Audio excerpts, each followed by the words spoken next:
Hello students, अब हम start करते हैं कि कोलाइडल सॉल्यूशन को कैसे बनाया जा सकता है। ठीक है, तो हेडिंग में डाली हमने प्रिपरेशन ऑफ कोलाइडल सॉल्यूशन। हमने दो टाइप के कोलाइडल सॉल्यूशन पढ़े थे, एक तो था लायोफोबिक और एक था लायोफिलिक। ठीक है, on the basis of interaction और affinity between disperse phase and dispersion medium. ठीक है, तो यहाँ पर जो पहला है हमारा कौन सा, लायोफिलिक, तो वहां पर हमने बात करा था कि इसको बनाना बड़ा आसान होता है। ठीक है, जो भी हमारा कोलाइडल पार्टिकल है या जो भी हमारा डिस्पर्स फेस है उसको सूटेबल डिस्पर्जन मीडियम में डालो, शेक करो या वार्म कर लो और वो क्या हो जाएगा, हमारा कोलाइडल सॉल्यूशन प्रिपेयर हो जाएगा। तो इसके एग्जांपल भी हमने देखे थे, जैसे स्टार्च थे, प्रोटीन थे, जिलेटिन थे, गम था, है ना।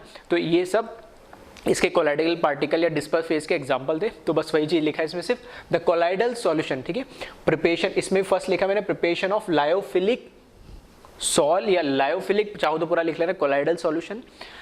The colloidal solution of lyophilic colloid like starch, protein, gelatin etcetera prepared by dissolving them in water either by shaking और वार्मिंग। ठीक है, तो हिला के, शेक करके या फिर वार्म करके उसको हम क्या करते हैं, दोनों को इजीली मिक्स कर सकते हैं वाटर के साथ।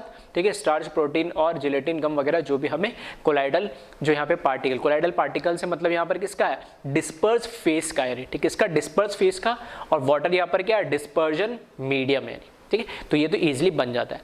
अब जो स्पेशल हमने पढ़ा था लायोफोबिक के अंदर, क्या स्पेशल मेथड हमें यूज करने पड़ते हैं क्या बनाने के लिए, कोलाइडल सॉल्यूशन बनाने के लिए। अगर मुझे लायोफोबिक कोलाइडल सॉल्यूशन बनाना है, क्यों, क्योंकि लायोफोबिक के अंदर डिस्पर्स फेस और डिस्पर्जन मीडियम के बीच के अंदर कोई एफिनिटी या कोई इंटरेक्शन नहीं होता है, तो दोनों को एक साथ बांधे रखना और एक उनका कोलाइडल सॉल्यूशन बनाना, ठीक है, इतना सिंपल नहीं होता। स्पेशल मेथड्स हम इसमें यूज करते हैं।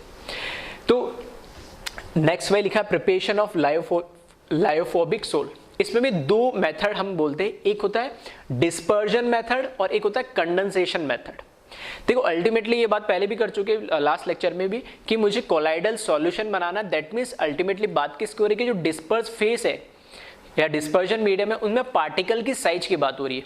तो अगर पार्टिकल की साइज को मैं क्या कर रहा हूं, कोलाइडल जो डायमेंशन है वो कितनी है, 1 नैनोमीटर से लेके 1000 नैनोमीटर, उसके बीच में उनके साइज में अगर लेकर आ जाऊं तो मेरा कोलाइडल सॉल्यूशन बन जाएगा। तो दो तरीके कर सकते हैं। ठीक है, जैसे लास्ट लेक्चर में बात करी थी कि जो बड़ा पार्टिकल है उसको मैं ब्रेक करके किस में कन्वर्ट कर दूं, छोटे पार्टिकल में। दैट मीन्स जो 1000 नैनोमीटर से भी बड़ा पार्टिकल है, ठीक है, 1000 नैनोमीटर से बड़ा पार्टिकल है, तो उसको मैं क्या करूं, बेक करूं और 1000 और 1 नैनोमीटर के बीच में लेकर आ जाऊं, तो भी मेरा कोलाइडल सॉल्यूशन पार्टिकल बन जाएगा, क्योंकि उस रेंज में आ जाएगा वो कोलाइडल डायमेंशन में। या दूसरा तरीका है कि मेरे पास छोटे पार्टिकल्स है, तो मैं उनको क्या करें, चिपका के या एग्रीगेट करके या उनको एक साथ मिला के पार्टिकल की साइज को बड़ा कर लूँ। दैट मीन्स अगर मेरा पार्टिकल का साइज 1 नैनोमीटर से छोटा है, तो 1 नैनोमीटर से छोटा है तो उसको हम क्या एग्रीगेट करके पार्टिकल्स को चिपका के और क्या बड़ा पार्टिकल्स बना ले, जिसकी साइज क्या हो 1 से लेके 1000 नैनोमीटर में। तो इसी बेसिस पे इनका नाम दिया गया है। ठीक है, सब चीजें हम ऑलरेडी पढ़ चुके, बस नाम थोड़े बदलते जा रहे हैं। ठीक है, तो या मेथड ऑफ प्रिपरेशन में जो first method of preparation of lyophobic sol है वो है डिस्पर्जन मेथड। तो डिस्पर्जन जनरल बोला गया। डिस्पर्जन मेथड का मतलब है by breaking larger particle into a particle of colloidal dimension. मतलब यहां क्या कर रहे हैं हम, जो बड़ा पार्टिकल है, ठीक है, बड़ा पार्टिकल है, बड़ा पार्टिकल मतलब 1000 नैनोमीटर से ज्यादा बड़ा जो पार्टिकल है, उस पार्टिकल को हम ब्रेक करके, ठीक है, कितना छोटा करते जा रहे हैं, जिसकी साइज किस में आ जाए, 1 से लेके 1000 नैनोमीटर में आ जाए, जिसको मैंने एक नाम दे दिया कोलाइडल डायमेंशन, जो हम ऑलरेडी पढ़ चुके हैं। अब इसमें भी फर्स्ट जो मेथड है, ठीक है, लेबोरेटरी में फर्स्ट जो मेथड है उसको बोलते हैं डिस्पर्जन, से इसको बोला गया इलेक्ट्रो डिस्पर्जन। डिस्पर्जन तो है ब्रेकिंग, और इलेक्ट्रो मतलब इलेक्ट्रिक करंट यूज करके हम इसको क्या कर रहे हैं, ब्रेक कर रहे हैं। तो ये तो एक इलेक्ट्रो डिस्पर्जन साइंटिफिकली हम नेम बोल सकते हैं, लेकिन इसका जो कॉमन नेम है, ठीक है, इस नाम से आपको देखने मिलेगा बुक्स वगैरह एग्जाम में, इसको बोलते हैं ब्रिडिक्स आर्क मेथड। यानी ठीक है, ब्रिडिक्स आर्क मेथड जो है वो इसी नाम से जनरली देखने को मिलेगा। और अगर उसको इलेक्ट्रो डिस्पर्जन भी बोले तो अलग चीज नहीं, सेम ही मतलब है। डिस्पर्जन मतलब यहाँ ब्रेक कर रहे हैं, और इलेक्ट्रो मतलब इलेक्ट्रिक करंट यूज करके। अब इसमें होता क्या है, ठीक है, इसमें यहाँ पे जैसे इसका मैंने डायग्राम भी बना रखा है, ये ब्रिडिक्स आर्क मेथड का डायग्राम है। इसमें एक हम क्या करते हैं, कंटेनर ले लेते हैं, ठीक है, येलो कलर की लाइन जो है, ये मैंने एक कंटेनर लिया। इस कंटेनर के अंदर जो ब्लू लाइनिंग्स बना रखी, ये क्या है, इसमें आइस डाल देते हैं, आइस कूल वाटर डाल देते हैं। ठीक है, तो जिसको नाम मैंने दिया आइस बाथ। ठीक है, ये जो ब्लू कलर की लाइनिंग कर रखी है, मतलब ये बहुत ही कूल होना चाहिए, ठंडा पानी होना चाहिए, या फिर हम बोले तो इसमें आइस ही डाल दें, यानी ठीक, वो ज़्यादा बेटर है। और इसको क्या कर दे, फिर हम इंसुलेट कर दे दोनों साइड से, यानी ठीक है। इंसुलेट कर दे मतलब इंसुलेट मतलब बाहर से इंसुलेट कर दे, ताकि दोनों साइड से तो नहीं, अंदर तो इसको क्या करना है, कंडेंस करना है, तो बाहर से इंसुलेट कर दे ताकि वो जल्दी मेल्ट ना हो, या अगर हो भी रहा है तो उसका टेम्परेचर हम मेंटेन करें, ठीक है, 0 डिग्री 1 डिग्री या उसके आसपास। अब इसमें हो क्या रहा है, यहाँ पर ये जो डॉट डॉट डॉट व्हाइट मैंने बनाया, ये क्या है, एक डिस्पर्जन मीडियम है, ठीक है, जो भी हमारा सुटेबल डिस्पर्जन मीडियम है। फॉर एग्जांपल अगर वाटर है तो वाटर ले ले, या कोई दूसरा डिस्पर्जन मीडियम, वो डिस्पर्जन मीडियम ले ले, ठीक है। जो कोलाइडल सॉल्यूशन बनाना है तो उसमें दो चीज़ें होती है, डिस्पर्स फेज, एक डिस्पर्जन मीडियम। तो जो भी कोलाइडल सॉल्यूशन बनाना है जिसका मुझे, तो उसमें जो डिस्पर्जन मीडियम चाहिए वो मैंने इसके अंदर ले लिया। अब मुझे जो डिस्पर्स फेज लेना है, जो डिस्पर्स फेज मतलब जो सॉल्यूट लेना है, ये तो हुआ सॉल्वेंट, जो लेना है वो तो डायरेक्ट डाल दो। जो सॉल्यूट लेना है, तो जो सॉल्यूट लेना है वो सॉल्यूट क्या करूंगा मैं यहाँ पर, उस सॉल्यूट की क्या करूंगा मैं, इलेक्ट्रोड ले लूंगा, यानी उस सॉल्यूट की क्या ले लूंगा, इलेक्ट्रोड ले लूंगा, या डिस्पर्स फेज जो मुझे लेना है यहाँ पे, उस डिस्पर्स फेज की पूरी एक इलेक्ट्रोड ले ली मैंने। नेगेटिवली चार्ज, ये बाहर करंट से, आउटर सर्किट से मैं करंट से इसको कनेक्ट कर दूंगा, ठीक है, दोनों को।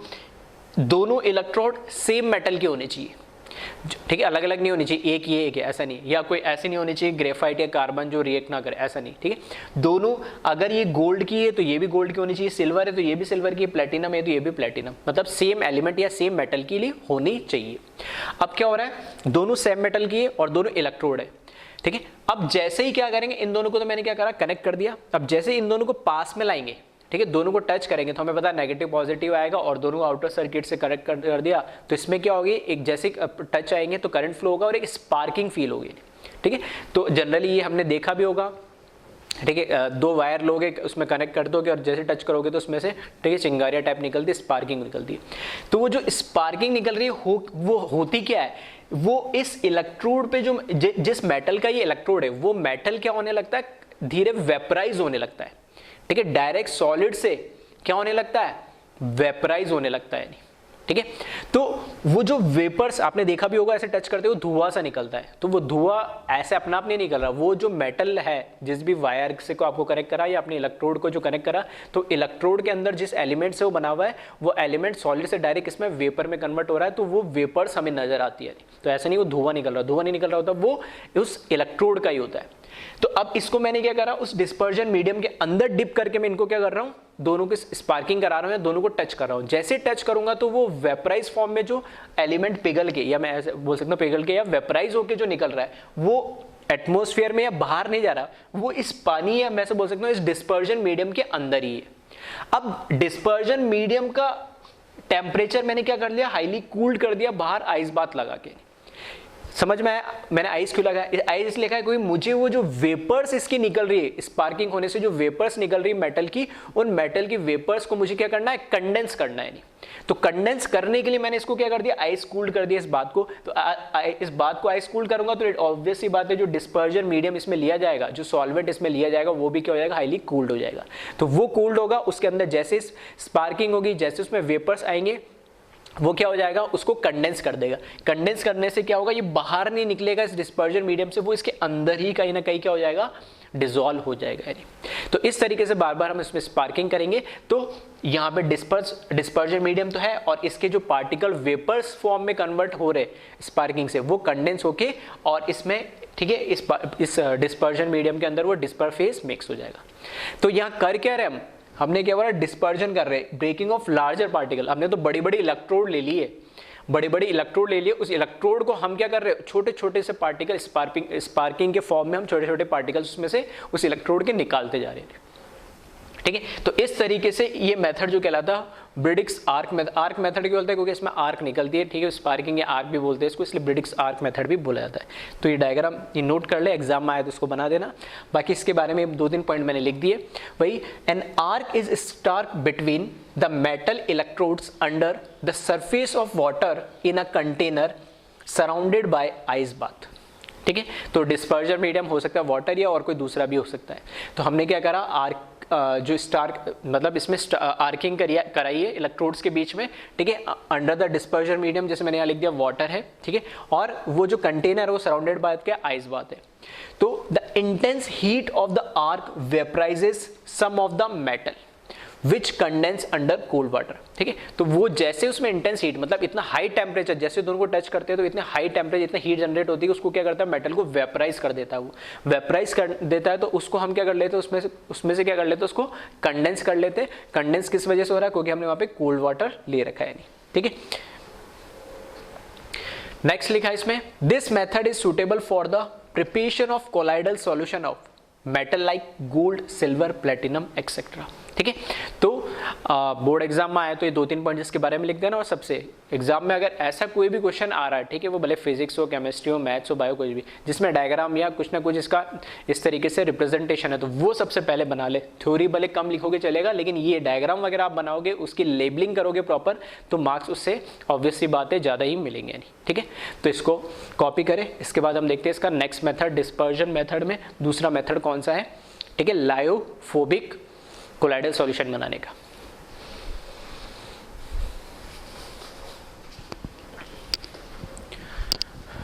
नेक्स्ट मेथड है लायोफोबिक कोलाइडल सॉल्यूशन बनाने का, ठीक है, डिस्पर्जन के अंदर। पहला तो हमने पढ़ा था ब्रिडिक्स आर्क मेथड और सेकंड है पेप्टाइजेशन, ठीक है।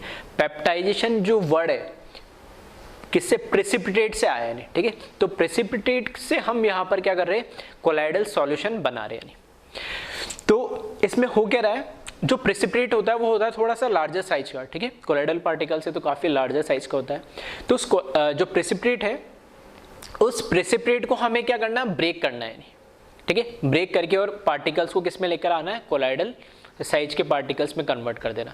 ये तो क्लियर हुआ, प्रेसिपिटेट होता है बड़ा पार्टिकल, उसको ब्रेक करना और छोटे पार्टिकल जो कि कोलाइडल रेंज के हो, कोलाइडल डायमेंशन के हो, उसमें कन्वर्ट करना है। अब जो बात हो रही है कि कैसे कन्वर्ट करेंगे, तो इसमें क्या होता है, प्रेसिपिटेट के अंदर पेप्टाइजेशन के अंदर एक पेप्टाइजिंग एजेंट हम यूज करते हैं, जो कि एक इलेक्ट्रोलाइट होता है। इलेक्ट्रोलाइट है, दैट मीन्स उसमें पॉजिटिव और नेगेटिव कोई चार्ज होगा, कैटायन और एनायन दोनों होंगे उसमें। तो जब इलेक्ट्रोलाइट की प्रेजेंस में हम उस जिस भी हमें एलिमेंट का हमें क्या बनाना है, कोलाइडल सॉल्यूशन बनाना है, उसका हम क्या ले लेंगे, फ्रेशली प्रिपेयर्ड एक हम बोल सकते हैं प्रेसिपिटेट ले लेंगे, ठीक है। प्रेसिपिटेट लेने के बाद हम उसे क्या करेंगे, जो भी dispersion medium, for example water है, तो उस डिस्पर्जन मीडियम के अंदर, उस वाटर के अंदर हमने उस प्रेसिपिटेट को डाल दिया और उसके साथ में उस इलेक्ट्रोलाइट को डाल दिया है। अब इलेक्ट्रोलाइट का क्या काम होता है, इलेक्ट्रोलाइट क्या करेगा, जो प्रेसिपिटेट है उसके सरफेस पे एड्सॉर्ब होगा, AD, ठीक है, जो हमने स्टार्टिंग में पढ़ा था फर्स्ट लेक्चर में, AD एड्सॉर्ब होगा, मतलब सरफेस के ऊपर एड्सॉर्ब होगा।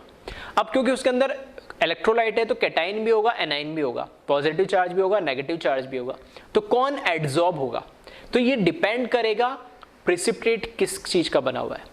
तो इलेक्ट्रोलाइट ऐसा नहीं कोई भी हम ले लेते, तो इलेक्ट्रोलाइट भी हम वो लेते जिसमें कम से कम एक आयन कॉमन हो विद रेस्पेक्ट टू हमारा प्रेसिपिटेट। मतलब प्रेसिपिटेट जो हमारा है, प्रेसिपिटेट के अंदर भी कोई ना कोई चार्ज होगा, पॉजिटिव नेगेटिव जो भी होगा, तो उसमें जो प्रेसिपिटेट में जो भी चार्ज है पॉजिटिव नेगेटिव, एटलीस्ट एक आयन जो हम इलेक्ट्रोलाइट उसमें एक्स्ट्रा डाल रहे हैं, पेप्टाइजिंग एजेंट जो डाल रहे हैं, उस इलेक्ट्रोलाइट के अंदर भी वो एक आयन होना चाहिए। तो जनरली जो कॉमन आयन, जो दैट मीन्स कॉमन आयन का मतलब क्या है, जो एक तो प्रेसिपिटेट पे होगा, ठीक है, और एक जो हम पेप्टाइजिंग एजेंट के अंदर ऐड करेंगे, तो दोनों में से जो कॉमन आयन है वही आके उस पे क्या होगा, एड्सॉर्ब हो जाएगा, ठीक है। ठीक है, एग्जाम्पल भी मैंने लिया है, उससे और अच्छे से समझ में आएगा। तो ये तो बात हुई कि चलो ठीक है, कौन सा होगा उसको हम और डिटेल में भी वापस समझ लेंगे, लेकिन ये है कि जब हम प्रेसिपिटेट लेंगे तो जैसे ही इलेक्ट्रोलाइट डालेंगे तो उसमें से कोई ना कोई एक चार्ज, आइदर नेगेटिव पूरा चार्ज एड्सॉर्ब होगा उसके सरफेस पे, आइदर पॉजिटिव चार्ज उसके पूरे सरफेस पे एड्सॉर्ब होगा, किसके, प्रेसिपिटेट के। अब नेगेटिव होता है पॉजिटिव होता है, वो डिपेंड करता है कॉमन आयन कौन सा है, ठीक है, तो वो देखते भी आगे। अब जैसे ही एड्सॉर्ब हो जाएगा पूरे सरफेस पे एक चार्ज आएगा, और चार्ज हमेशा एक ही आएगा, ऐसा नहीं कि आधा नेगेटिव आया आधा पॉजिटिव आ गया या दोनों आ गए, नहीं, आइदर पूरा या तो नेगेटिव चार्ज उस पर आएगा या आइदर पूरा पॉजिटिव चार्ज आएगा, जो भी चार्ज उस पर आया।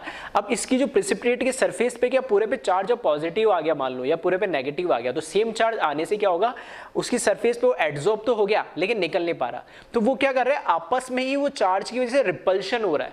तो रिपल्शन होने से जो उसका प्रेसिपिटेट का सरफेस है, उन्हीं में उसी के अंदर क्या हो रहा है, क्रैक सा हो जा रहा है, मतलब वो सरफेस क्या हो जा रहा है, ब्रेक हो जा रहा है, ताकि वो चार्ज दूर दूर हो और रिपल्शन कम से कम हो और वो थोड़ा स्टेबलाइज हो।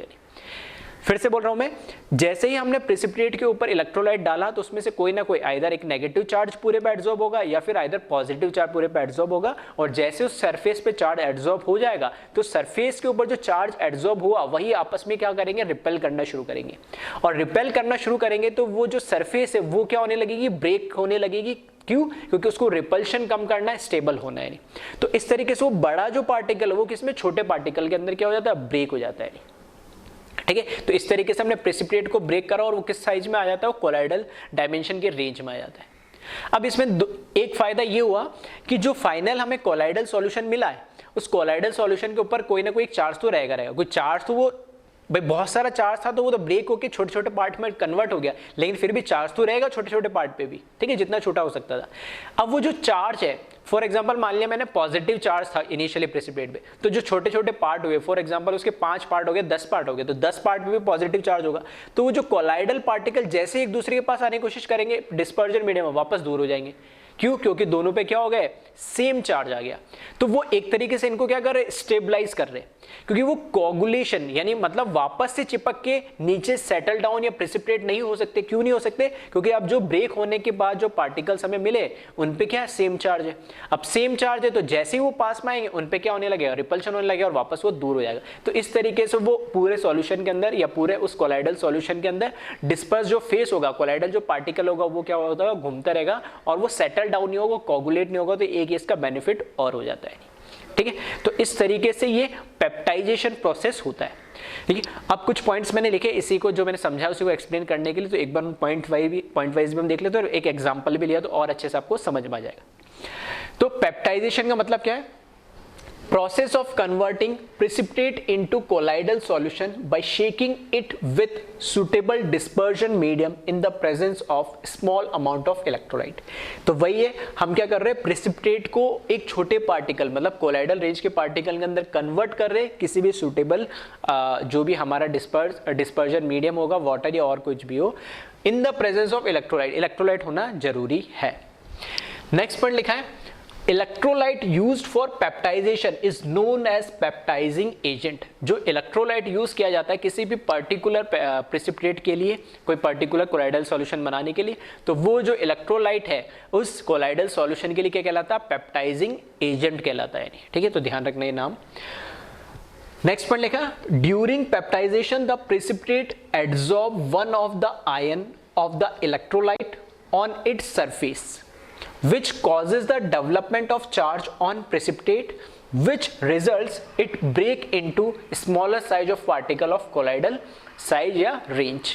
ठीक है, तो जो मैंने समझा है वही लिखा है कि उस पे क्या होगा, चार्ज एब्जॉर्ब होगा, चार्ज एब्जॉर्ब होने के बाद उसमें क्या होने लगेगा, रिपल्शन होने लगेगा, और रिपल्शन होने की वजह से जो बड़ा पार्टिकल है वो किस में ब्रेक हो जाएगा, छोटे पार्टिकल में ब्रेक हो जाएगा, और वो किसका, कोलाइडल डायमेंशन या कोलाइडल रेंज के पार्टिकल में कन्वर्ट हो जाएगा। नेक्स्ट पॉइंट लिखा, each colloidal particle formed after decomposition does not coagulate due to having some charge on it. और वो जो चार्ज है वो भी कैसा होगा, सेम ही होगा, क्योंकि पूरे पे थ्रू आउट क्या होता है, सेम ही चार्ज था, तो ब्रेक होने के बाद भी चार्ज तो चेंज नहीं होगा, चार्ज तो वही रहेगा, नेचर वही रहेगा, मतलब पॉजिटिव है तो पॉजिटिव रहेगा सब पे, नेगेटिव है तो नेगेटिव रहेगा। Generally, common ion adsorb on the surface of PPT from electrolyte.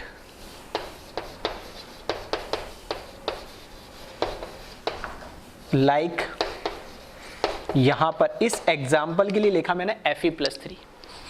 क्या एग्जाम्पल है, यहां मैंने एक फ्रेशली प्रिपेयर्ड प्रेसिपिटेट लिया फेरिक हाइड्रोक्साइड का, FeOH3 का।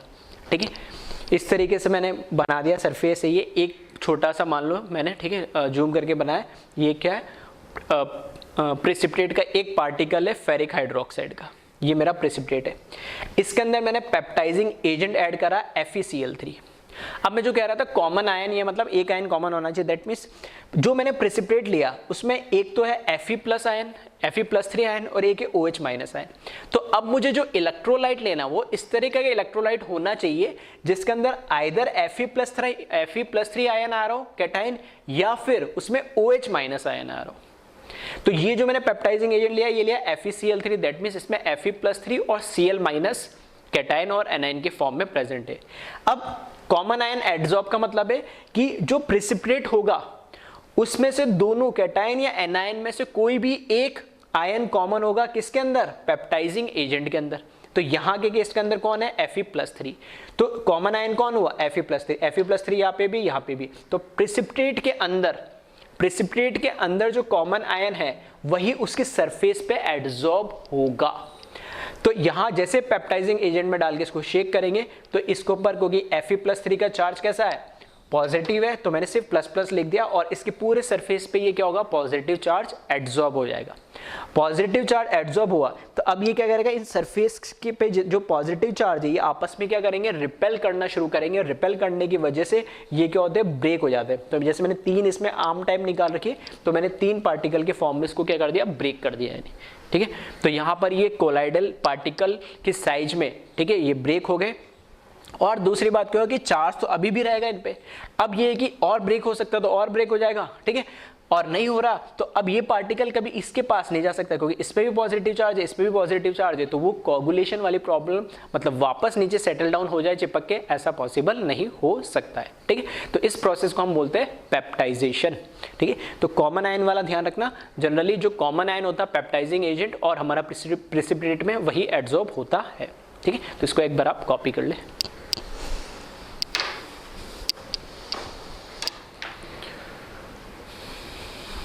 नेक्स्ट जो मेथड है वो है कंडेंसेशन मेथड।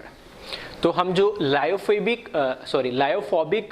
जो कोलाइडल सॉल्यूशन बना रहे तो उसमें मैंने बोला था 2 तरीके से हम बनाते हैं। एक तो बड़े पार्टिकल को छोटे में कन्वर्ट करके, जिसको हमने नाम दिया था डिस्पर्जन मेथड, जिसमें हमने 2 प्रोसेस देखे, एक तो ब्रिडिक्स आर्क मेथड और एक पेप्टाइजेशन। दूसरा मैंने बताया था कि छोटे पार्टिकल्स को एग्रीगेट या कंबाइन करके ज्वाइन करके बड़ा पार्टिकल कोलाइडल रेंज में बनाना, उसको हमने नाम दिया है कंडेंसेशन मेथड, ठीक है। तो ध्यान रखना कौन किसकी सब कैटेगरी है। 2 कैटेगरी में डिवाइड करा था मैंने, एक डिस्पर्जन, बड़े को छोटे में कन्वर्ट करना और छोटे को बड़े में कन्वर्ट करना। तो बड़े को छोटे में कन्वर्ट कर लिया डिस्पर्जन से, अब छोटे को बड़े में कन्वर्ट करेंगे कंडेंसेशन मेथड से। तो कंडेंसेशन मेथड में लिखा है by aggregating very small particle into the colloidal size, ठीक है। तो यहाँ पर छोटे छोटे पार्टिकल को क्या करेंगे हम, एग्रीगेट करके, ठीक है, एक दूसरे से कंबाइन करके कोलाइडल रेंज के अंदर या कोलाइडल डायमेंशन के अंदर उसको कन्वर्ट कर लेंगे। जिस तरीके से हमने डिस्पर्जन में 2 मेथड देखे थे, एक तो देखा था हमने पहला ब्रिडिक्स आर्क मेथड और दूसरा पेप्टाइजेशन, उसी तरीके से कंडेंसेशन में सिर्फ एक मेथड है, कौन सा, केमिकल मेथड। तो हम केमिकल रिएक्शन, अलग अलग टाइप की केमिकल रिएक्शंस करवा के, ठीक है, अलग अलग मतलब ऐसे बोल सकता हूँ केमिकल रिएक्शंस में 4 मेथड है ऐसे बोल सकते हैं, या केमिकल रिएक्शन बोल सकते हैं, एक मेथड इसमें 4 अलग अलग टाइप की रिएक्शन है, कैसा भी आप बोल लो। तो केमिकल रिएक्शन हम करवाएंगे, केमिकल रिएक्शन करवाने से एक प्रोडक्ट मिलेगा हमें, वो जो प्रोडक्ट मिल रहा है वो एक पार्टिकल होगा, वो पार्टिकल की साइज है बहुत छोटी, ठीक है। उस पार्टिकल के बहुत सारे पार्टिकल आपस में जुड़ के एग्रीगेट होके बड़ा पार्टिकल बनाएंगे जो कि 1 से लेके 1000 नैनोमीटर के बीच में होगा और उससे हम कोलाइडल सॉल्यूशन बनाएंगे, ठीक है। तो केमिकल रिएक्शन से डायरेक्ट कोलाइडल सॉल्यूशन नहीं बन रहा है, ठीक है, फिर से ध्यान से सुन लेना, केमिकल रिएक्शन से कोलाइडल सॉल्यूशन नहीं बन रहा है। केमिकल रिएक्शन से हमें वो पार्टिकल मिलेगा स्मॉल साइज का, जिसको हम फर्दर एग्रीगेट करा के और क्या बना लेंगे, कोलाइडल सॉल्यूशन बना लेंगे। तो वही लिखा है केमिकल मेथड में, colloidal solution can be prepared by chemical reaction which form particle, ठीक है, which form particle that aggregate up to colloidal size, ठीक है। तो केमिकल रिएक्शन से सिर्फ हमें वो पार्टिकल मिलेगा जिसको फर्दर हमें एग्रीगेट करना होगा, ठीक, कंबाइन करना होगा, जोड़ना होगा बहुत सारे पार्टिकल, ताकि वो कोलाइडल रेंज में या डायमेंशन में कन्वर्ट हो जाए। तो पहली जो रिएक्शन है वो है आर्सेनिक है, ठीक है, AS2O3 + 3H2S। इसकी रिएक्शन जब कराएंगे तो इससे प्रोडक्ट मिलेगा AS2S3 + 3H2O। सिंपली कुछ नहीं हुआ, यहाँ से ऑक्सीजन हट के यहाँ चला गया, सल्फर आ गया यहाँ पर, ठीक है। तो इसको बोलते हैं डबल डिकम्पोजिशन रिएक्शन, ठीक है। डबल डिकम्पोजिशन मतलब अल्टीमेटली हो क्या रहा है, AS2O3 भी डिकम्पोज ब्रेक हो रहा है और H2S भी ब्रेक हो रहा है, ब्रेक हो गए H और O तो बना ले H2 और AS और आर्सेनिक और सल्फर मिलके वापस AS2S3 प्रोडक्ट बना रहे। अब ये जो AS2S3 प्रोडक्ट, ये एक पूरा एक पार्टिकल है, ये जो पूरा मॉलिक्यूल बना है ये एक पार्टिकल है, ये कोलाइडल सोल या कोलाइडल सॉल्यूशन बनाएगा।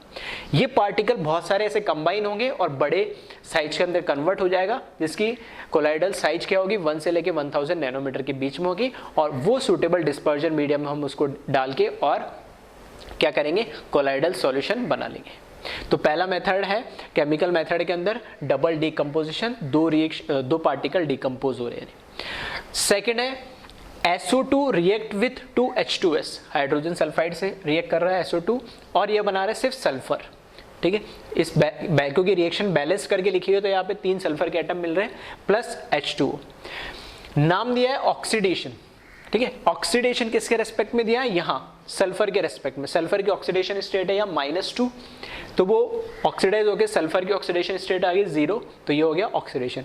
यहाँ से अगर कोई देख रहा होगा तो इसको दिख रहा होगा +4 और यहाँ पे चला गया तो सर 0, तो सर ये तो क्या है, ऑक्सीडेशन भी हो रहा है और रिडक्शन भी हो रहा है। ठीक है, तो रिडॉक्स रिएक्शन हो गई है। तो ठीक है, तो रिडॉक्स रिएक्शन है, लेकिन हाँ इस रिएक्शन को जो नाम दिया वो इसके रेस्पेक्ट में दिया, किसके? H2S के रेस्पेक्ट में नहीं। ठीक है, तो ऐसे ध्यान रखना। हाँ, इसको नाम दिया गया ऑक्सीडेशन। और जो सल्फर पार्टिकल यहाँ बना है, ये सल्फर पार्टिकल हमारा वो स्मॉलेस्ट पार्टिकल है जिसको फर्दर एग्रीगेट करके फर्दर कंबाइन करके ऐसे बहुत सारे पार्टिकल, और इससे हम क्या बनाएंगे? कोलाइडल सॉल्यूशन बनाएंगे।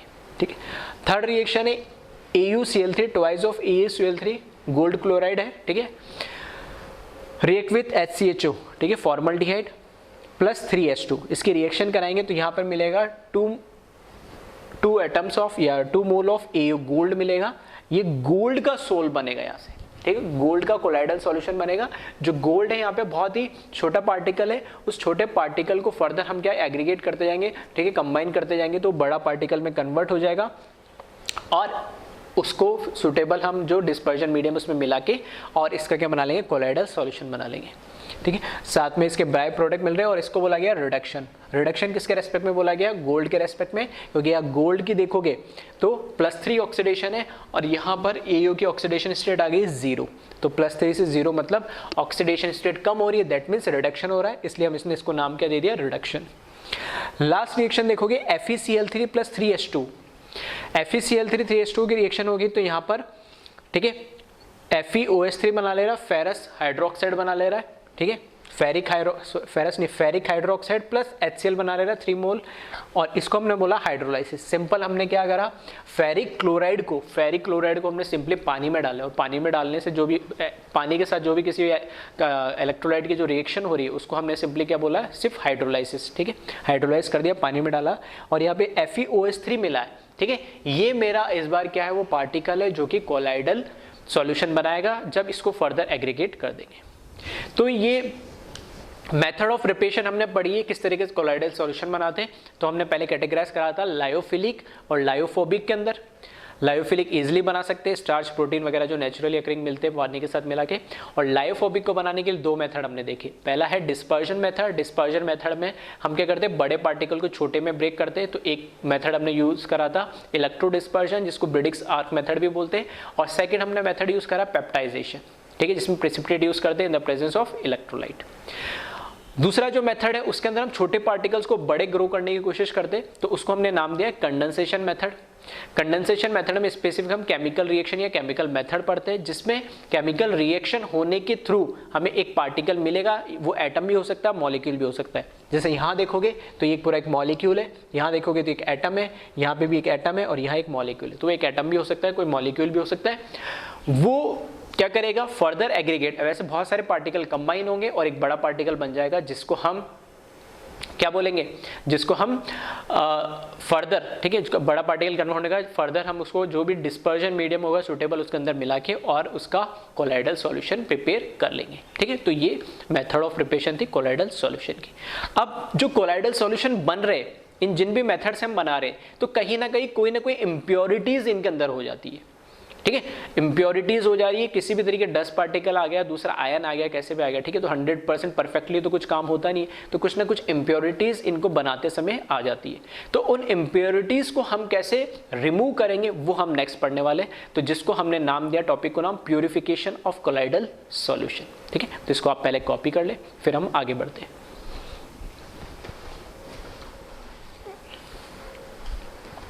अब देखते हैं हम कोलाइडल सॉल्यूशन को प्यूरिफिकेशन क्यों किया जाता है, वो पहले ही बता चुका हूं, और कैसे करते हैं वो हम देखते हैं, ठीक है। तो प्यूरिफिकेशन क्यों किया जाता है, क्योंकि जब हम कोलाइडल सॉल्यूशन बनाते हैं तो बनाते वक्त कई बार उसमें बहुत सारे आयंस या इलेक्ट्रोलाइट या अदर सब्सटेंस उसमें हो सकते हैं डिसॉल्व हो जाए और उसको क्या करते हैं इम्प्योरिटीज के फॉर्म में उसमें प्रेजेंट हो जाए, ठीक है। तो उन इम्प्योरिटीज को, उन आयंस को या एक्सेस में कई बार इलेक्ट्रोलाइट, जैसे हम जैसे पेप्टाइजेशन करते हैं तो उसमें पेप्टाइजिंग एजेंट क्या होता है, इलेक्ट्रोलाइट होता है, तो कई बार एक्सेस में भी इलेक्ट्रोलाइट उसमें चला जाता है तो उसको भी हम निकाल सकते हैं, ठीक है। तो इस तरीके से जो भी उसमें इम्प्योरिटीज होती है उनको निकालने के प्रोसेस, उसी को हम प्योरिफिकेशन बोलते हैं। जो सबसे पहला मेथड है वो है डायलाइसिस, ठीक है। तो डायलाइसिस आपने सभी ने नाम तो सुना होगा, और जो बायो वाले हैं, नीट वाले, उनको तो पता होगा डायलिसिस होता क्या है, ठीक है। तो सेम वैसा ही मेथड है यहाँ पे भी, हम क्या करते हैं जैसे हम किडनी के डायलिसिस करते हैं वैसे ही यहाँ पर, ठीक है, कोलाइडल सॉल्यूशन की करते हैं उसमें से इम्प्योरिटी निकालने के लिए। तो इसमें होता क्या है, इसमें हम एक कंटेनर लेते हैं, ठीक है, एक कंटेनर लेते और एक बैग लेते, यानी बैग ऐसा लेते कि उसकी जो साइड्स वॉल है, मतलब जो सर्कुलर होगा, जो या सर्कुलर ही होगा, ठीक है, बैग लिया मैंने, या फिर मैं बोल रहा हूं ऐसा कंटेनर है जो उसका बैग की जो पेरीफेरी साइड वाली वो एक मेम्ब्रेन होनी चाहिए, ठीक है। और वो मेम्ब्रेन ऐसी होनी चाहिए, एक सूटेबल मेम्ब्रेन होनी चाहिए ताकि वो क्या कर सके, उसमें से जो छोटे पार्टिकल्स है, जो इम्प्योरिटीज, जो आयन से इलेक्ट्रोलाइट है उसके अंदर, उसको से क्या, उसमें से क्या हो सके, वो पास हो सके। इस टाइप की हमें एक सूटेबल मेम्ब्रेन चाहिए होती है। तो ये जो मैंने कलर पर्पल कलर बनाई, ये क्या है, एक मेम्ब्रेन बनाई है। ये कंटेनर लिया, इसके अंदर पूरे के अंदर पानी मैंने फिल कर दिया है। इस कंटेनर के अंदर मैंने बैग लिया और बैग के अंदर हमारे पास क्या कोलाइडल सॉल्यूशन है। अब कोलाइडल सॉल्यूशन के अंदर जो ये मैंने ऑरेंज कलर के बड़े पार्टिकल बनाए, ये तो मेरे कोलाइडल पार्टिकल है, और जो ये ब्लू कलर के, ये मेरी इम्प्योरिटीज है इसके अंदर। तो ये इम्प्योरिटीज ही मुझे क्या करनी है, निकालनी है, ठीक है। तो अब होता है कैसे प्रोसेस, तो उसको हम देखते हैं। ये तो मैंने अरेंजमेंट बताया। देखो डायलिसिस क्या है, पहले उसको हम देख लेते हैं।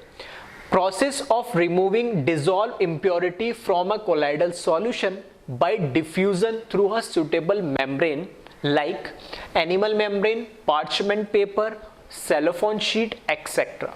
तो यहां पर अल्टीमेटली हो क्या रहा है, एक प्रोसेस हम यूज कर रहे हैं डिफ्यूजन, डिफ्यूज कर रहे हैं हम, ठीक है। तो सॉल्यूशन चैप्टर में मैंने जहां ऑस्मोसिस पढ़ाया था वहां डिफ्यूजन भी पढ़ाया था और दोनों में डिफरेंस भी बताया था, ठीक है। तो ये वही डिफ्यूजन है जहां हम डिफ्यूज कर रहे हैं, मतलब एक मेम्ब्रेन है, मेम्ब्रेन के थ्रू हम पार्टिकल्स जिसमें सॉल्यूट और सॉल्वेंट दोनों क्या कर सकते हैं, पास हो सकते हैं, ऐसा मैंने, ठीक है, सिंपल लैंग्वेज में बताया था। जबकि ऑस्मोसिस में सिर्फ सॉल्वेंट पार्टिकल पास कर सकते हैं। तो हो क्या रहा है यहाँ पे कि डिफ्यूजन जो प्रोसेस है उसको हम यहाँ पे यूज कर रहे हैं, यानी फिनोमेना को हम यूज कर रहे हैं, डिफ्यूजन फिनोमेना यूज कर रहे हैं डायलिसिस के अंदर। और यहाँ पर एक मेम्ब्रेन के थ्रू उसको हम क्या लेते हैं, सेपरेट आउट करते हैं। तो मेम्ब्रेन जो होती है वो इनमें से कोई सी भी हो सकती है, एनिमल मेम्ब्रेन हो सकती है, पार्चमेंट पेपर या सेलोफोन शीट्स, ये सब मेम्ब्रेन का काम करती है, ठीक है, जिसके थ्रू हम डिफ्यूजन करवा सकते हैं। जो ये एपरेटस है, ये पूरा जो अरेंजमेंट है जिसके अंदर भी डायलिसिस कराते हैं उसको हम बोलते हैं डायलाइजर, ठीक है। तो वही लिखा, the apparatus used for this process is known as dialyser, ठीक है। तो डायलिसिस के लिए जो एपरेटस यूज करते हैं उसको डायलाइजर बोलते हैं। फिर लिखा है, अ bag of suitable membrane containing colloidal solution having impurity is suspended in a vessel through which water is flow. तो यहां पर एक कंटेनर है जिसके अंदर बैग है, उस बैग के अंदर हमारा कोलाइडल सॉल्यूशन है और उस कोलाइडल सॉल्यूशन में कुछ इम्प्योरिटीज भी है। इसको हमने सस्पेंड कर दिया ऊपर, ठीक है, नॉब लगा के और ऊपर, ठीक है, थ्रेड से बांध के इसको इस तरीके से सस्पेंड कर दिया। और इसके अंदर एक सूटेबल मेम्ब्रेन से इसकी ये, ठीक है, ये पेरीफेरी है, मैंने जो लेफ्ट राइट दिखाई है पर्पल कलर से, ये इसकी सूटेबल मेम्ब्रेन है। अब इसमें क्या होता है, यहाँ से बॉटम से हम क्या करेंगे, प्रेशर से, पंप के थ्रू ये प्रेशर से हम क्या करेंगे, वाटर को फ्लो कराएंगे। एक चीज ध्यान रखना, ये जो मैंने अंदर इसका जो डिस्पर्जन मीडियम है उसको भी मैंने वाटर ही लिया है। तो जो इसका डिस्पर्जन मीडियम होगा वही यहाँ से हम फ्लो कराएंगे। तो यहाँ मैंने क्योंकि डिस्पर्जन मीडियम वाटर लिया तो यहाँ से भी मैं क्या करा रहा हूँ, फ्लो करा रहा हूँ। और कहाँ से, ऊपर टॉप से नहीं करा रहा, बॉटम से करा रहा हूँ। जो ये वेसल लिया है मैंने, जिसके अंदर जो हमारा ये बैग है जिसके अंदर हमारा कोलाइडल सॉल्यूशन है, उस वेसल के, ठीक है, बिल्कुल एकदम बिल्कुल वर्टिकल तो नहीं, लेकिन हाँ बॉटम साइड से मैं वाटर को यहाँ से इंजेक्ट करवा रहा हूँ। तो यहाँ से वाटर जाएगा प्रेशर से, वाटर प्रेशर से जाएगा और टॉप में उसके अपोजिट साइड से वाटर वहाँ से निकलेगा नहीं। तो होता क्या है इसके अंदर, जब यहाँ से वाटर को फ्लो कराएंगे तो ये मेम्ब्रेन के थ्रू भी वाटर अंदर भी जाएगा, इस किसके अंदर, इस कोलाइडल सॉल्यूशन के अंदर, और इस कोलाइडल सॉल्यूशन के अंदर जो वाटर जाएगा तो क्योंकि प्रेशर से जा रहा है मेम्ब्रेन के थ्रू जाएगा, ठीक है, सॉल्वेंट है, पास हो सकता है और उस मेम्ब्रेन से दूसरी साइड से निकल भी सकता है। तो जब इस प्रेशर से जाएगा तो जो इम्प्योरिटीज उनके पार्टिकल की साइज क्या होती है, बहुत छोटी होती है। तो मेम्ब्रेन इस तरीके की होती है कि उनके जो पोर्स होते हैं उनमें से क्या होता है, हमारा जो इम्प्योरिटीज है या जो हमारे आयन या इलेक्ट्रोलाइट जो है वो इसमें से क्या कर सके, इजिली पास कर सके। तो वाटर के साथ वो प्रेशर के साथ हमारी जो इम्प्योरिटीज है वो भी निकल जाएगी, और यहाँ दूसरा जो आउटलेट है, ये इनलेट से तो वाटर जा रहा है और आउटलेट से हमारा वाटर प्लस इम्प्योरिटी दोनों निकल जा रहा है, ठीक है। तो इस तरीके से यहाँ पर हम डायलिसिस कराते हैं और इस डायलाइजर हम यूज करके हम यहाँ पर कोलाइडल सॉल्यूशन को क्या करते हैं, प्योरीफाई करते हैं। वही लिखा है, the dissolve impurities diffuses through the membrane outside the bag and pure colloidal solution left behind, ठीक है। तो ये जो बैग है जिसके अंदर हमने कोलाइडल सॉल्यूशन डाल रखा है, उस कोलाइडल सॉल्यूशन में डिफ्यूजन, ठीक है, अल्टीमेटली यहाँ पे क्या हो रहा है, डिफ्यूज हो रहा है, प्रेशर से वाटर जा रहा है, उसके साथ में हमारे क्या इम्प्योरिटीज में से निकल जा रही है। तो ये नॉर्मल डायलिसिस है जिसमें इम्प्योरिटीज होती है। एक मेथड और होता है जिसको हम बोलते हैं इलेक्ट्रो डायलिसिस, ठीक है। तो इसी में मैं लिख रहा हूँ सेकंड, इसको बोलते हैं इलेक्ट्रो डायलिसिस। डायलिसिस और इलेक्ट्रो डायलिसिस में क्या डिफरेंस है भाई, जब नाम मुझे पता लगे, इलेक्ट्रो मतलब कहीं ना कहीं इलेक्ट्रिक करंट का यहाँ पर कोई ना कोई यूज हो रहा है। तो डायलिसिस तो नॉर्मल जो इम्प्योरिटीज होती है उनके लिए हम यूज करते हैं। अगर किसी केस में हमारे पास ऐसा कोलाइडल सॉल्यूशन है, फॉर एग्जांपल अगर मैंने पेप्टाइजेशन के थ्रू कोलाइडल सॉल्यूशन बनाया, तो हमें पता है पेप्टाइजेशन में क्या होता है, पेप्टाइजेशन के अंदर इलेक्ट्रोलाइट ऐड होता है। तो अगर एक्सेस में इलेक्ट्रोलाइट चला गया है, सिर्फ ओनली इलेक्ट्रोलाइट ही उसमें इंप्योरिटी, फिर से सुनना, इलेक्ट्रोडायलिसिस कहाँ यूज होगा, उन कोलाइडल सॉल्यूशन को प्योरीफाई करने के लिए यूज होगा इलेक्ट्रोडायलिसिस जिसके अंदर सिर्फ क्या हो, इलेक्ट्रोलाइट ही एज ए इम्प्योरिटी हो या एक्सेस अमाउंट में हो, उसे हमें निकालना हो। तो उस केस में क्या होता है, क्योंकि इलेक्ट्रोलाइट के ऊपर कुछ ना कुछ क्या होता है, चार्ज होगा, कैटायन और एनायन दोनों होंगे उसमें। तो वो जो इलेक्ट्रोलाइट होगा उसको कम करने के लिए हम क्या करते हैं, इसमें इलेक्ट्रिक फील्ड यूज करते हैं, मतलब इलेक्ट्रोड्स यूज करते हैं। कैसे करते, फॉर एग्जाम्पल मैंने यहां पर क्या करा, 2 इलेक्ट्रोड्स लगा दिए,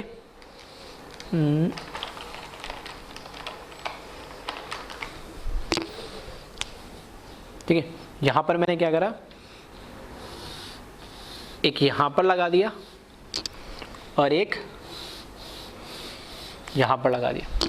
ये जो मेम्ब्रेन है, ठीक है, उस मेम्ब्रेन के बिल्कुल पैरेलल लगाया मैंने, ठीक है। इसको कनेक्ट कर दिया, फॉर एग्जांपल ये मैंने पॉजिटिव टर्मिनल ले लिया और इसको कनेक्ट कर दिया और ये मैंने ले लिया नेगेटिव टर्मिनल।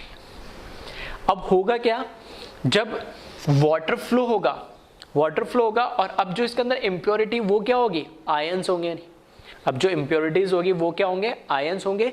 तो अब वो जो पॉजिटिव होगा वो तो कहाँ अट्रैक्ट होगा, नेगेटिव की तरफ, और जो नेगेटिव अगर चार्ज होगा तो किसकी तरफ अट्रैक्ट होगा, पॉजिटिव की तरफ, ठीक है। तो इस तरीके से अगर इलेक्ट्रोडायलिसिस कराएंगे तो एक तो क्या होगा, वाटर के डिफ्यूजन के थ्रू तो जा रहा है, और उस प्रोसेस को और इसने क्या कर दिया, उसकी एफिशिएंसी बढ़ा दी। उस प्रोसेस की एफिशिएंसी कैसे बढ़ाई, उसने क्या कर दिया कि जो यहाँ पर अपोजिट चार्ज वाले हमारे पास इलेक्ट्रोड्स लगे हुए होंगे, तो पॉजिटिव की तरफ नेगेटिव आयन जाएगा और नेगेटिव तरफ पॉजिटिव आयन जाएगा, और उस प्रोसेस की जो स्पीड है, जो स्लो प्रोसेस अगर हो रहा होगा तो उसकी प्रोसेस की स्पीड को बढ़ा देगा, और इफेक्टिवली यहाँ पे जो एक्सेस में हमारे पास इलेक्ट्रोलाइट्स है या इम्प्योरिटीज है इलेक्ट्रोलाइट के फॉर्म में, वो यहाँ से क्या हो जाएगी, रिमूव हो जाएगी। तो सिर्फ इतना सा डिफरेंस है, जो भी अरेंजमेंट है। तो डायलिसिस अगर आपको समझ में आए तो इलेक्ट्रोडायलिसिस में आप क्या करें, बस ये जो मेम्ब्रेन है उसके पैरेलल में आप क्या लगा दे, तो इलेक्ट्रोड लगा दे, एक पॉजिटिव टर्मिनल से कनेक्ट करके, एक नेगेटिव टर्मिनल से कनेक्ट करके, और वो ये इलेक्ट्रोड्स क्या करेगी, अपोजिट आयंस को अपनी तरफ अट्रैक्ट करेगी और इजीली क्या करेगी, यहाँ से इंप्योरिटीज को निकाल देगी। तो इसमें ध्यान रखना, जो इलेक्ट्रोडायलिसिस है, ठीक है, वो स्पेशली यूज होता है जिसके अंदर इंप्योरिटी क्या है, इलेक्ट्रोलाइट है।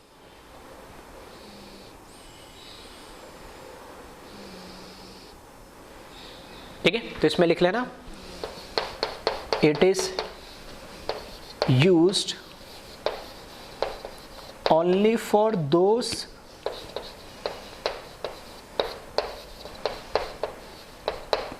only for those colloidal solution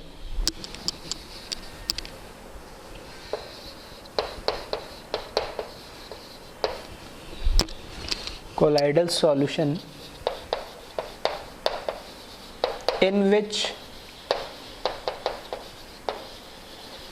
only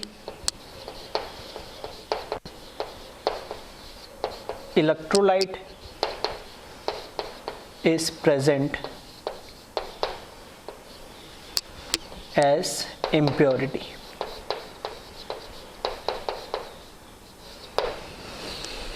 ठीक है, और वो करते क्या है, तो ठीक है बस इतना से लिख दिया, बाकी अपनी लैंग्वेज में लिख लेना है। हम यहाँ पे क्या करते हैं, सिर्फ इलेक्ट्रोड्स लगा सकते हैं। तो चाहो तो ये डायग्राम एक बार बना लो, इसके लिए एक बार और बना लो, इसमें इलेक्ट्रोड लगा दो। ठीक है, अलग अलग है, मैंने तो एक ही में बता दिया, स्पेस की मेरे पास लिमिटेशन है। तो डायलिसिस करना बिना इलेक्ट्रोड की डायग्राम बना लेना है, वीडियो को पीछे रिवाइंड करके और पॉज करके, और उसके बाद जब इलेक्ट्रोड डायलिसिस बनाए तो एक बार और बनाना डायग्राम और ये इलेक्ट्रोड्स लगा देना, ताकि दोनों में डिफरेंस आपको समझ में आए नहीं। ठीक है, और जो मैंने बोला उसको चाहो तो थोड़ा सा अपनी लैंग्वेज में एलोबरेट करके लिख सकते हो। ठीक है, एक जो मेन पॉइंट था वो मैंने यहाँ पर लिख दिया। ठीक है, तो यहाँ पे दो मेथड हो गए, डायलिसिस और इलेक्ट्रोलाइट डायलिसिस, जिसके थ्रू हम प्यूरिफाई कर सकते हैं। एक तीसरा मेथड और होता है अल्ट्रा फिल्ट्रेशन। ठीक है, तो इसको कॉपी करें, फिर हम वो थर्ड मेथड देखते हैं।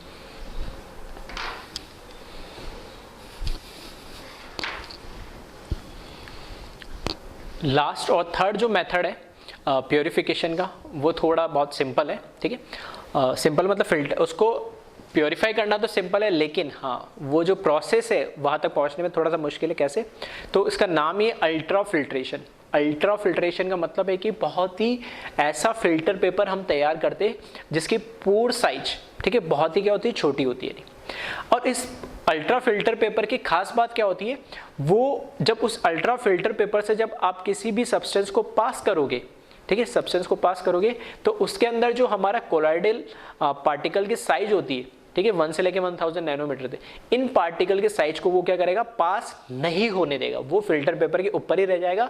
और उससे अलावा जो भी हमारा डिस्पर्जन मीडियम है या जो जिसको हम सॉल्वेंट बोलते हैं वो तो पास हो जाएगा। ठीक है, साथ में उसमें जो छोटे पार्टिकल्स है या इम्प्योरिटी है जिनकी साइज कम है उससे वो उसमें इजीली क्या हो जाएंगे, निकल जाएंगे। तो करते क्या है एक्चुअल में, जैसे फॉर एग्जांपल ये प्रोसेस किसके लिए यूज होता है, हमारे पास कोई कोलॉइडल सॉल्यूशन बना हुआ है। अब उस कोलॉइडल सॉल्यूशन के अंदर मान लिया हमने कोई और उसमें से इम्प्योरिटी गिर गई है, उसमें ये और इम्प्योरिटी आ गई है, तो हम करते क्या, उस कोलॉइडल सॉल्यूशन को लेते, फिल्टर पेपर लेते, अल्ट्रा फिल्टर पेपर लेते, और उसके थ्रू क्या करते, उस पूरे कोलॉइडल सॉल्यूशन को हम क्या करते, पास करते।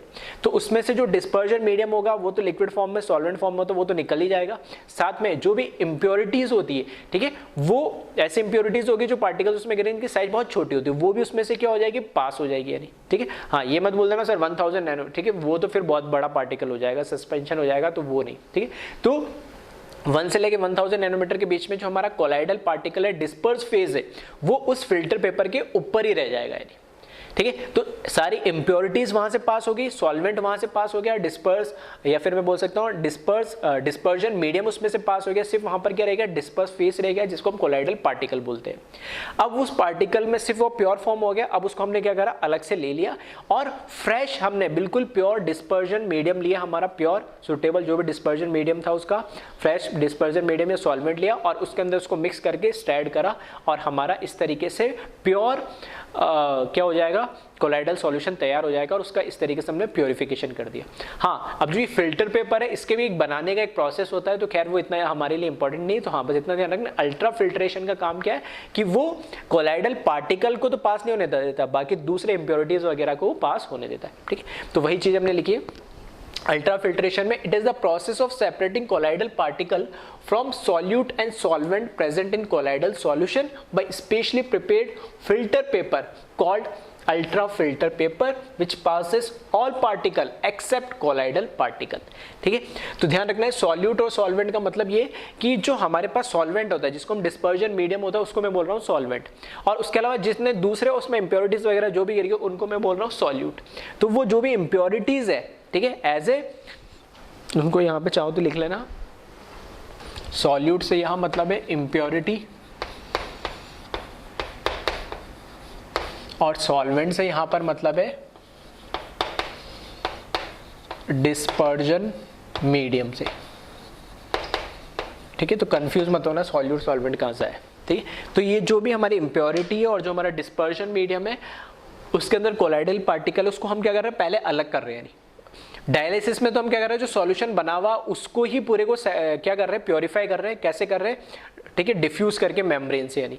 लेकिन यहाँ पर क्या है, हमने जो कोलाइडल पार्टिकल है, जो डिस्पर्स फेज है, उसको ही सबसे अलग कर लिया, ठीक है, डिस्पर्जन मीडियम से भी अलग कर लिया, इम्प्योरिटी से भी अलग कर लिया।